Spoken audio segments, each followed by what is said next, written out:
দর্শক বন্ধু, health impact বাংলায় আপনাদের স্বাগত জানাই। আজকের পর্বে আমরা আলোচনা করব একটি গুরুত্বপূর্ণ বিষয় নিয়ে। মাইক্রোওয়েভে খাবার গরম করা বা রান্না করাটা কিন্তু আমাদের জীবনের একেবারে অবিচ্ছেদ্য অঙ্গ। আমরা প্রতিনিয়ত সেটাকে ব্যবহার করে থাকি। আধুনিক সমাজে আজকে মাইক্রোওয়েভে খাবার গরম করা বা রান্না করা এই বিষয়টা প্রায় প্রত্যেকটি গৃহস্থেরই প্রতিদিনের বিষয়। কিন্তু যে প্রশ্নগুলো উঠে আসে, মাইক্রোওয়েভে খাবার রান্না করাটা বা গরম করাটা সেটা কতটা নিরাপদ, সেটা কতটা স্বাস্থ্যকর এবং এতে কি ক্যান্সারের ঝুঁকি বেড়ে যায়, এই সমস্ত নানা প্রশ্ন আমাদের রয়েছে। আমাদের বহু দর্শক বন্ধু আমাদের অনুরোধ করেছিলেন এই বিষয়টি নিয়ে আলোকপাত করতে, আলোচনা করতে। আমরা সেই জন্য এই বিষয়টিকে বেছে নিয়েছি।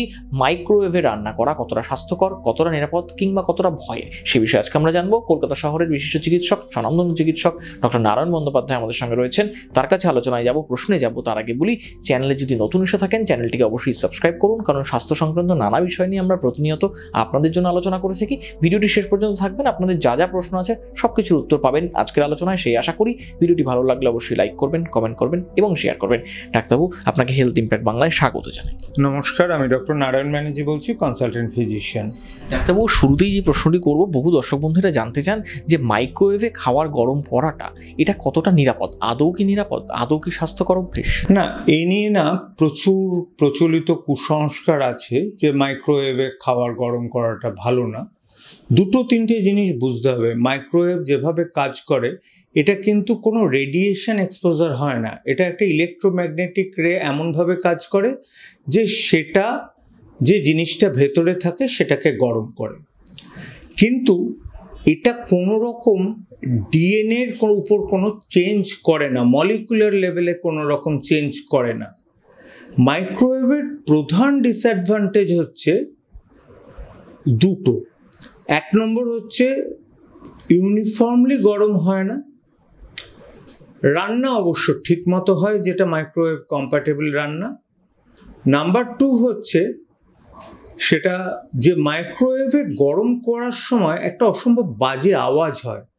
এটা অনেকে কিন্তু একটু আতঙ্কিত হয়, এটির বাজিং আওয়াজটা অনেকে পছন্দই করে না। আর তিন নম্বর হচ্ছে মাইক্রোওয়েভ ব্যবহারের পদ্ধতিটা আপনাকে জানতে হবে। মাইক্রোওয়েভ অ্যাজ সাচ 2025 অবধি যত রিসার্চ হয়েছে তাতে কিন্তু কোনো খারাপ এফেক্ট পাওয়া যায়নি। প্রবলেমটা হচ্ছে অনেকে ঠিকমতো মাইক্রোওয়েভ ইউজ করতে পারেন না। ধরুন মাইক্রোওয়েভ চালিয়ে আপনি মাইক্রোওয়েভের দরজাটা খুলে দিলেন, প্রবলেমটা হচ্ছে কি, তাতে আপনার শরীর পুড়ে যেতে পারে। বা হাতটা ভেতরে দিলেন গরম অবস্থায়, আপনার ছ্যাঁকা লাগতে পারে। নাম্বার থ্রি, মাইক্রোওয়েভ কম্প্যাটেবল যদি বাসন না দেন, যেমন প্লাস্টিকে অনেকে ইউজ করে, সেটাই সবচেয়ে খারাপ। এই প্লাস্টিক না রেকারেন্ট মাইক্রোওয়েভে থাকলে তার থেকে কিন্তু কিছু খারাপ খারাপ মেটেরিয়াল আসে, যেটা ইন ভিট্রো অর্থাৎ বাইরে দেখা গেছে ইঁদুরের মধ্যে খারাপ প্রতিক্রিয়া বা কার্সিনোজেনিক সম্ভাবনা থাকলেও থাকতে পারে। কিন্তু আপনি যদি প্রপার কাচের বা মাইক্রোওয়েভ কম্প্যাটেবল যদি খাবারের জিনিসে গরম করেন, তাহলে এই প্রবলেমটা কোনো কিচ্ছু হবে না। আরেকটা প্রবলেম হচ্ছে মাইক্রোওয়েভ ডিপার সাইডে গিয়ে গরম করে বলে অনেক খাবারের যে গুণাগুণ আছে সেটা এমনি যেমন সেদ্ধ করলে যা হয় মাইক্রোওয়েভে সেরকমই হয়, স্লাইটলি একটু হেরফের হতে পারে। যেমন অ্যান্টিঅক্সিডেন্ট প্রপার্টি মাইক্রোওয়েভের পর কিছুটা কমে যেতে পারে, বি কমপ্লেক্স লেভেল কমে যেতে পারে। আর সবচেয়ে বড় কথা, ভাত আমরা প্রায়ই গরম করতে মাইক্রোওয়েভ ইউজ করি, কিন্তু একবারের বেশি দুবার সেই ভাতটা মাইক্রোওয়েভে গরম করবেন না। এটা কিন্তু আমি আমার কথা থেকে বলছি না, এটা লিটারেচারে লেখাই আছে। কারণ আপনি একবার গরম করলেন ঠিক আছে, তারপর তো আবার ঠান্ডায় রাখলেন, জীবাণু ওখানে ব্যাকটেরিয়া গ্রো করবে। সেই জীবাণুটা মাইক্রোওয়েভের সেকেন্ড টাইম যখন গরম করছেন, আপনি হয়তো ওই 5 মিনিট ধরে মাইক্রোওয়েভ চালাবেন না, ভাতটা প্রপারলি গরম 120 ডিগ্রি বা 124 ডিগ্রি টেম্পারেচারে থাকবে না, অর্থাৎ ব্যাকটেরিয়াগুলো মরবে না। সেক্ষেত্রে আপনার কিন্তু একটা পেটের প্রবলেম হতে পারে।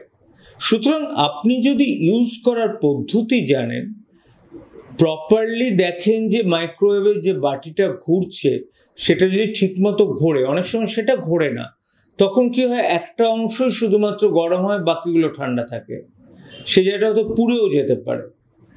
নাম্বার 3 হচ্ছে আপনি মাইক্রোওয়েভের কাছাকাছি বাচ্চাকে আসতে দেবেন না।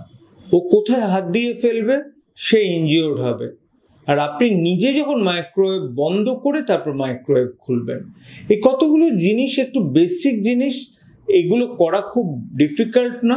মাইক্রোওয়েভ খুবই উপকারী, আমাদের এখন প্রত্যেকের ঘরে ঘরে আছে, এবং এটা মোটেও কার্সিনোজেন তৈরি করে না।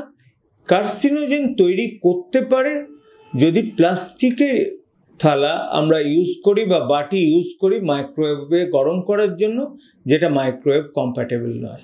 যে রে মাইক্রোওয়েভে ইউজ করা হয়, আপনারা রে নামটা শুনলেই না খুব ভয় পেয়ে যান যে কি রে বাবা, কারণ কি ক্যান্সারের চিকিৎসায় রে দেওয়া হয়, রেডিয়েশন। এটা কিন্তু ইলেকট্রোম্যাগনেটিক রে, এখানে কোনো রেডিয়েশনের ভয় থাকে না। আজকে একজন মানুষের ক্যান্সার কেন হয় সেটা যদি আপনাদের একটু ব্রিফলি আমি বলি। যে কোনো মানুষের ক্যান্সার হতে গেলে একটা জেনেটিক প্রিডিসপোজিশন থাকে, একটা এনভায়রনমেন্টাল ফ্যাক্টর থাকে।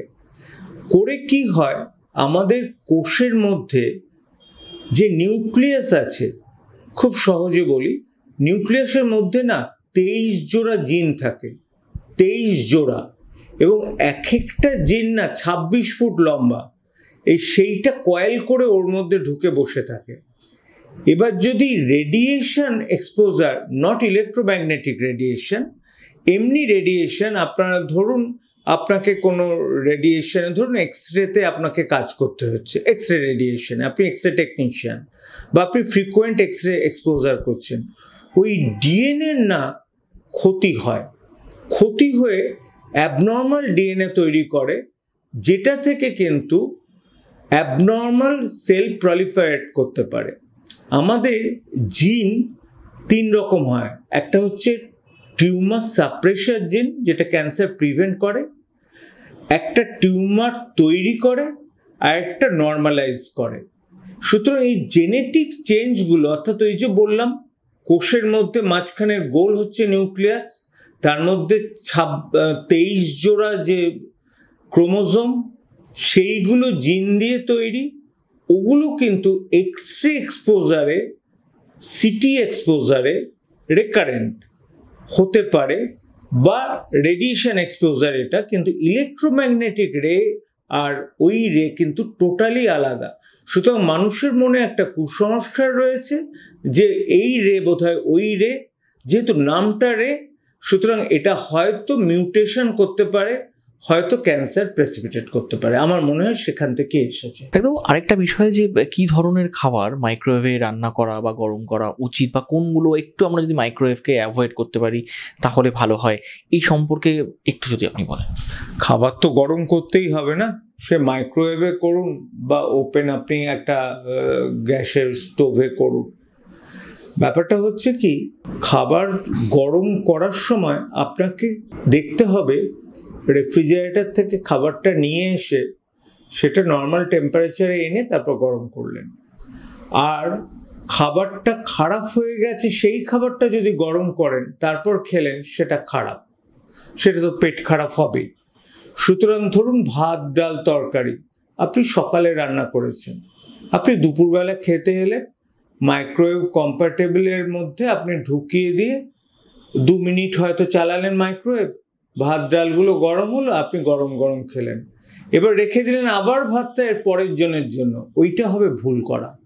একবারে বেশি 2 বার ভাত গরম করবেন না। ডালের ক্ষেত্রে এটা প্রযোজ্য নয়, বা তরকারি ক্ষেত্রে প্রযোজ্য না, এটা আমাদের ক্ষেত্রে বলছি। এবার মাইক্রোওয়েভের তো আরেকটা কাজ আছে, মাইক্রোওয়েভে আমরা অনেক কিছু গ্রিল করতে পারি, আমরা অনেক কিছু খাবার বানাতে পারি, সেখানে তো 45 মিনিট 50 মিনিট মাইক্রোওয়েভ চলে, তাতে কিন্তু কখনো কোনো ক্ষতি হয় না, কারণ সেটা প্রপারলি গরম হয়। জিনিসটা হচ্ছে মাইক্রোওয়েভে একটাই অসুবিধা, আনইভেন গরম হতে পারে। হয়তো উপরেরটা গরম হলো, তলারটা ঠান্ডা রইল, সেখানে তলার যদি কোনো জীবাণু থাকে সেটা প্রলিফারেট করলো। সুতরাং মাইক্রোওয়েভটা আপনাকে কত মিনিট চালাতে হবে সেটা কতটা অ্যামাউন্ট অফ খাবার দিয়েছেন আর কি খাবার দিয়েছেন সেটা জেনে করতে হবে। আপনি সব কিছু জিনিসই গরম করতে পারেন মাইক্রোওয়েভে, কিন্তু টাইমটা সবচেয়ে ফ্যাক্টর, যাতে জিনিসটা প্রপারলি 120 ডিগ্রি অবধি টেম্পারেচারে ওঠে, যাতে একটা জীবাণু না থাকে।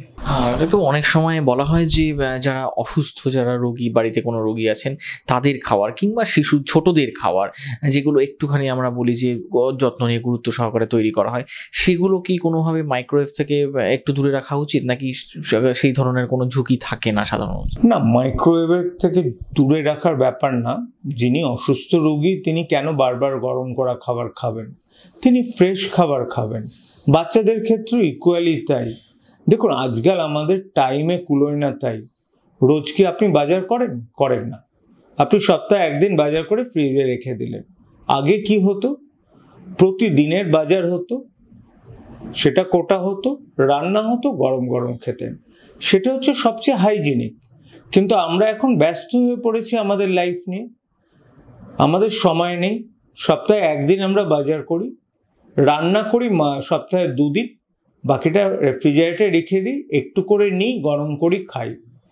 এখানে এইরকম খাওয়া শিশুদের পক্ষে কখনোই উচিত না, যিনি অসুস্থ তার পক্ষেও কখনো উচিত না। এখানে মাইক্রোওয়েভের রোল নেই, এখানে টোটাল খাবার পদ্ধতিটার উপর গুরুত্ব দিতে হবে। তাহলে ডাক্তারবাবু, আমরা কি এটা বলতে পারি দর্শকদের যে মাইক্রোওয়েভে রান্না করাটা নিরাপদ? আপনি কি মনে করেন যে মাইক্রোওয়েভ তাহলে স্বাস্থ্যকর বা নিরাপদ যথেষ্ট? হ্যাঁ, যদি প্রপারলি জিনিসটা ইউজ করা হয়, মাইক্রোওয়েভ অ্যাবসলিউটলি সেফ। কিন্তু প্রবলেম একটা, যেটা আপনি ঠিক করতে পারবেন না, মাইক্রোওয়েভ চলাকালীন অবস্থায় একটা অদ্ভুত আওয়াজ হয়, এবং এই নয়েজ পলিউশনটা ওয়েস্টার্ন কান্ট্রিতে অনেকেই টলারেট করতে পারে না। আমাদের হয়তো কান এত চেঁচামেচি শুনে শুনে কান হয়তো অভ্যস্ত হয়ে গেছে, আমরা ওই নয়েজটাকে কিছু বলি না। কিন্তু মাইক্রোওয়েভের নয়েজ নিয়ে কিন্তু প্রচুর কমপ্লেন ওয়েস্টার্ন কান্ট্রিতে কিন্তু করা হয়, যার জন্য মিনিমাম নয়েজ মাইক্রোওয়েভও কিন্তু আজকাল পাওয়া যায়। কিন্তু সেটাও যারা নয়েজ সহ্য করতে পারে না তারা পারে না। সুতরাং মাইক্রোওয়েভের রান্না ভালোভাবে করলে কোনো ক্ষতি নেই, এটা আলটিমেট বলতে চাই। যারা আওয়াজ শুনতে পারেন না তারা মাইক্রোওয়েভে রান্না করবেন না, রান্নার আওয়াজ শুনুন। আরেকটা হচ্ছে মাইক্রোওয়েভে, যেটা আমি বারবার বলতে চাই, কেউ যদি রান্না করেন মাইক্রোওয়েভে, গ্রিল করেন বা রান্না করেন, আপনি ডাইরেকশনটা দেখে নেবেন যে এত মিনিট, 30 থেকে 45 মিনিট করতে হবে, গ্রিল করতে হবে। সেই জিনিসটা যেন না মেনটেন করলে জিনিসটা হাফ কুক থাকবে, সেটা খারাপ। সেটা তো এমনি, আপনি যদি এমনি সাধারণ ফ্রাই করেন, এয়ার ফ্রায়ার দিয়েই করুন বা যেখানে করুন, হাফ কুক রান্না সবসময় খারাপ। সুতরাং না, মাইক্রোওয়েভ যে ইউজ করছে তাকে ইউজার যে ম্যানুয়ালটা থাকে ভালো করে পড়ে নিতে হবে, এই জিনিসটা সবচেয়ে গুরুত্বপূর্ণ। সুতরাং আলটিমেটলি একটা কনক্লুশনই আমরা ড্র করতে পারি, মাইক্রোওয়েভে যে রেটা ইউজ করা হয় সেটা কিন্তু কোনো রকম ক্যান্সার করে না। সুতরাং এটা সেফ। কিন্তু একটা জিনিস আপনাদের বুঝতে হবে, দয়া করে মাইক্রোওয়েভ প্লাস্টিকের কৌটোতে কোনো জিনিস গরম করবেন না মাইক্রোওয়েভে, তাহলে কিন্তু প্লাস্টিক গলে প্লাস্টিকের যে খারাপ জিনিসগুলো সেটা খাবারের মধ্যে মিশে কিন্তু সেটা খারাপ জিনিস, কার্সিনোজেন করলেও করতে পারে। অসংখ্য ধন্যবাদ ডাক্তারবাবু। দর্শক, আপনারাও বুঝতে পারলেন যে মাইক্রোওয়েভ নিয়ে আপনাদের মনে যা যা প্রশ্ন ছিল, অনেক ভ্রান্তি ছিল, বিভ্রান্তি ছিল, অনেকগুলো মিথ ছড়িয়ে ছিটিয়ে ছিল। মাইক্রোওয়েভে রান্না করা কতটা স্বাস্থ্যকর, নিরাপদ কিংবা ক্যান্সার হতে পারে কিনা, সেগুলো নিয়ে ডাক্তারবাবু তার সুচিন্তিত পরামর্শ আপনাদের জানালেন। আশা করি আপনারা উপকৃত হয়েছেন। চ্যানেলটি ভালো লাগলে অবশ্যই লাইক করবেন, কমেন্ট করবেন এবং সাবস্ক্রাইব করে রাখবেন। আর এই বিষয়ে যদি অন্য কোনো প্রশ্ন থাকে অবশ্যই আমাদের কমেন্ট বক্সে জানান। পরবর্তীতে আমরা এই নিয়ে আবার আলোচনা করবো ডাক্তারবাবুর সঙ্গে। আজকের মতো এখানেই শেষ করছি। ভালো থাকবেন, সুস্থ থাকবেন। ধন্যবাদ।